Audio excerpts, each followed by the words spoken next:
नमस्कार, तुम्हा सर्वांचं आपल्या एका नवीन व्हिडिओमध्ये स्वागत आहे। तर आज आम्ही आलो आहोत मोरदरा या ठिकाणी। बीडपासून अगदी 15-16 किलोमीटर अंतरावरच आहे हा मोरदरा।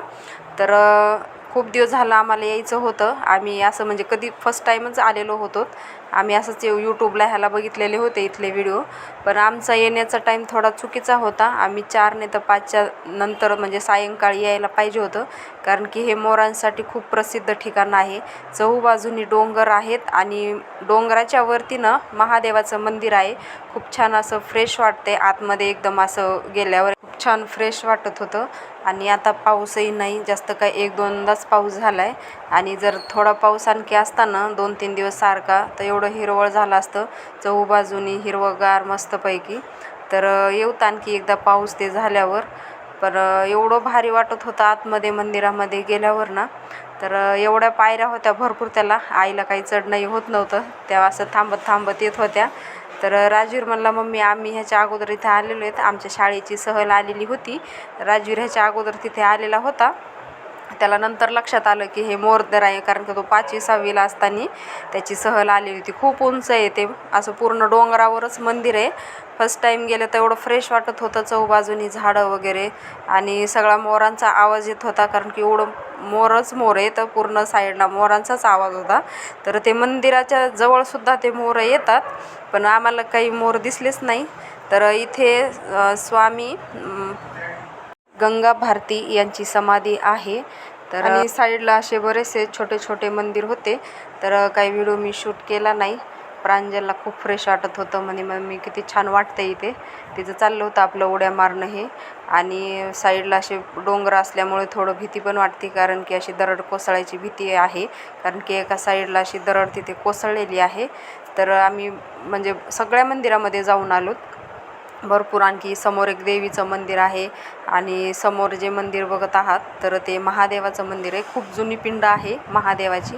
तर अशा दरडी बऱ्याच अशा कोसळलेल्या आहेत, तर तिथं अगोदरच फलक ते लावलेले आहेत की समोर जास्त काही जाऊ नका, डोंगराच्या जवळ थोडं साईडलाच राहा। तर खूप असे आवाज येत होते मोराचे। आम्ही खूप बघितले मोर, पण आम्ही गेलोत कशासाठी, मोर वगैरे बघण्यासाठी। मुलांचा खूप नाद होता, राजूरी म्हणत होता चला, आणि गेलोत। तर एकही मोर काही आम्हाला दिसला नाही, फक्त आवाज येत होते मोरांचे, भरपूर असे आवाज होते सारखे कंटिन्यू, म्हणजे एक टाईम 5-6 मोरांचा आवाज यायचा। इकडच्या साईडचा बंद झाला की इकडच्या साईडने यायचा। तर असे बरेच पक्षी वगैरे आहे त्या डोंगरा। खूप डोंगर उंच आहे हा, एवढा मोबाईलमध्ये काय असं दिसत नाही, असं खाली वाटते। असे थोड्या थोड्या टप्प्यावर भरपूर मंदिर आहेत। तर खूप असं चालायला म्हणजे जरा प्रॉब्लेमच होतोय। आता पाऊस नसल्यामुळे काही एवढं हिरवं नाही, म्हणजे आहेत झाडं हिरवे, पण जरा पावसाळा ते असल्यावर जरा धबधबे पण असतात साईडला। तर छान वाटते, आणखी फ्रेश वाटते पावसाळ्यामध्ये। तर आणखी थोडासा पाऊस ते सुरू झाला ना तर आम्ही नेक्स्ट टाईम आणखी एकदा येऊत। आईला काही पायऱ्याही चढायला होत नव्हत्या, तर आई मधातच थांबल्या, म्हणल्या तुम्ही या बाबा जाऊन, कारण की खूप उंच आहे ते मंदिर। तर आम्ही 4 जण आणि बरेच जण होते तिथे साईडला, पण लोक बरेच आलेले होते, पण एवढे नव्हते। तर खूप असा मोरांचा आवाज येत होता साईडला, झाडावर मोर होते बसलेले। तर तिथले ते पुजारी म्हणले तुम्ही थोडं उशिरा यायला पाहिजे होतं। तर हे बघा, इथं प्रांजलचं चाललं होतं चिप्स खाणं। तर खूप तहान लागली होती, फक्त राजवीरने एक वरती बॉटल आणली। तर तिथं पण दोघांचे भांडणं। लगेच राजवीर म्हणतोय माझं पाणी तिला कशाला देते, आणि ती म्हणते मी बॉटल भरल्या होत्या येताना, तर पिऊ दे मला। त्यांचं खूप असं चालत असतं तिथे। तर त्यांना काही निघं वाटत नव्हतं, खूप फ्रेश वाटत होतं। तर आम्ही थोडेफार फोटो वगैरे काढले। जाण्याचा काही असा प्लॅनही नव्हता, तर असं अचानकच आम्ही निघालोत, कारण की घरी भरपूर कामं ते होते आणि बोर पण झालं होतं, म्हणजे कामं करून बसलो। तर हे म्हणले चला आपण जाऊन येऊयात। तर खूप फ्रेश वातावरण आहे। तर जर कोणी तुम्ही बीड जिल्ह्यातून हा व्हिडिओ बघत असाल तर नक्की तिथे जा त्या मंदिरामध्ये। मुलांना काही निघू वाटत नव्हतं, तर म्हणते खूप मोरांचे ह्याचे मम्मी आवाज यायला लागलेत, थांब आपल्याला थोडा वेळ आणखी बसलो तर आपल्याला मोर वगैरे दिसतील। पण मोर काही दिसत नव्हते, फक्त आवाज येत होते मोरांचे। आणि प्रांजलचं चाललं होतं चिप्स वगैरे आम्ही घेतले होते।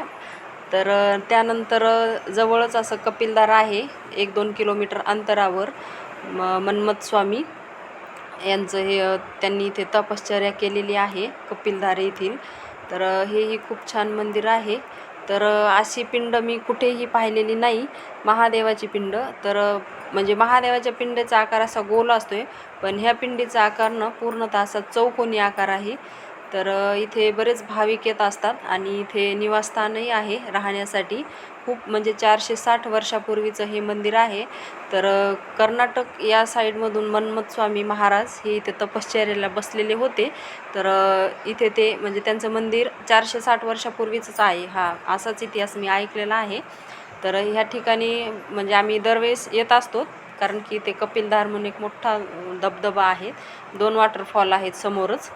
तर इथे एवढं प्रसन्न वाटते. तर मी म्हणजे आतमध्ये काही शूटिंग वगैरे काही करू देत नाहीत, पण मी मोबाईल अलाउड नसतानासुद्धा नाही का मंदिराच्या गाभाऱ्यात मोबाईल नेलता आणि थोडाफार शूटही केला. तर पूर्ण मूर्ती काही तुम्हाला दाखवता नाही आली. खूप छान अशी मूर्ती नाही सॉरी पिंड आहे महादेवाची. आणि इथे पूर्ण अशा चौबाजूनी डोंगर आहेत, तिथेही दिलेलं आहे की जास्त जवळ काही जाऊ नका. तर इथे वॉटरफॉल असतो, पण ह्यावेळेस काही पाऊस नसल्यामुळे पूर्णपणे कोरडं पडलेले. तर काही एवढं नाही, नाही तर एवढा धबधबा आवाज येतो आहे ना, जेव्हा आपण एंट्री करतो मंदिराच्या बाहेरच त्या कमानीजवळच, तर तिथूनच धबधब्याचा आवाज सुरू होतो आहे. तर बरेच इथेही पर्यटक आलेले होते, खूप असे फोटो वगैरे काढते तिथे. खूप छान निसर्गरम्य वातावरण आहे. तर इथूनसुद्धा निघू वाटत नाही, पण आता वॉटरफॉल नसल्यामुळे म्हणजे धबधबा नाही, तर एवढं काही गर्दी नाही. ज्यावेळेस आता पाऊस चांगला पडेल ना, तर खूप गर्दी होती, असं उभं राहायलासुद्धा जागा नसती. आणि मंदिरामध्ये तर ह्या मंदिरामध्ये श्रावण महिन्यात आणि कार्तिकी महिन्यामध्ये नाही का जत्रा भरती. तर बरेच असे इथे भाविक येत असतात, त्यांची राहण्याची वगैरे सोय आहे. तर हे मंदिर पूर्ण डोंगराच्या मध्यभागी आहे. तर गेल्या वेळेस काय झालेले, ह्या मंदिरामध्ये येताना नाही का गाव लागते कपिलधार म्हणून. तर पूर्ण अशी जमिनीचा काहीतरी भाग असा पूर्ण अशी जमीनच म्हणजे भूकंप आल्यासारखी जमिनीचा भाग झालेला आहे. तर बरेच जण हे गावातले लोक घर सोडून आपले गेलेले. तर पूर्ण डोंगराच्या मध्ये सुद्धा अशा दरीच्या खालीसुद्धा घरं आहेत आणि पेढे वगैरे इथं आहेत. तर आता पेढा म्हणल्यावर हे काही ऐकत नाही, त्यांना पेढा खूप प्रचंड आवडते राजवीरला आणि त्यांना. आणि तर त्यांनी इथे ते मिल्क केक का काय मिल्क पेढा कोणता वेगळाच होता, तर तो पेढा घेतलेला आहे. तर इथे छान असे निवासस्थानही आहेत, राहण्याची खूप छान सोय आहे बाहेरगावच्या लोकांची. तर सहसा इथे कर्नाटक येथून बरेच भाविक येत असतात, कारण की कर्नाटकचे लोक बरेच ह्या मन्मथ स्वामी या महाराजांना मानतात. तर येताना खूप अशी विहीर होती, खूप मोठी, म्हणजे अशी बरीच खोल होती. तर म्हणलं कशाचा आवाज येतोय बघावं, तर वरून पाणी पडत होतं, बोरने लावलेलं. तर असं करत करत आम्हाला यायचं होतं पाली हा डॅम बघण्यासाठी, पण आता पाऊस नसल्यामुळे ते डॅमही काही भरलेला नव्हता. व्हिडिओ आवडल्यास नक्की लाईक करा, शेअर करा आणि कमेंट करा.